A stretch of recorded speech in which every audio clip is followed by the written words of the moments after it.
dibandingkan emerging market tentunya salah satu yang paling menarik, karena kalau kita lihat banyak emerging market lain, misalnya negara-negara di Latin Amerika, mereka itu mempunyai tingkat hutang yang sudah sangat tinggi. Sedangkan Indonesia sendiri, tingkat hutang jika kita lihat dibandingkan dengan, pertumbuhan domestiknya hanya sekitar 30 dan sekarang memang naik ke angka sekitar 36%.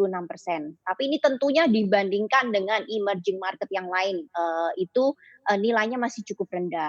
Lalu kalau kita lihat, secara current account deficit juga memang kita masih di zona negatif, tapi negatifnya hanya di sekitaran angka 1,5 hingga kadang 2%. Sedangkan negara-negara IM lain itu current account deficit ada yang bisa mencapai di hampir angka 10%.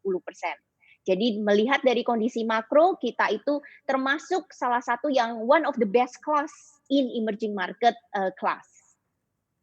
Kalau dari sisi imbal hasil misalnya untuk fixed income sendiri saat ini menurut Anda masih atraktif juga?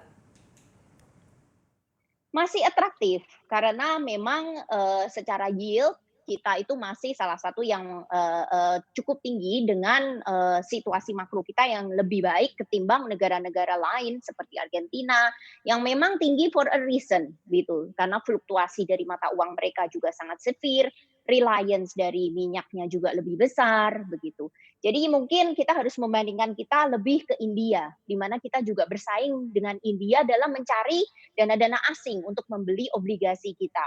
Tapi kalau kita lihat dengan obligasi saat ini, itu 7%-an, lalu dengan inflasi kita yang cenderung turun, karena memang daya beli yang tidak begitu bagus, tidak begitu baik, sehingga inflasi kemungkinan ada di level 2% kecil gitu. Jadi kita lihat secara real 7 masih cukup menarik.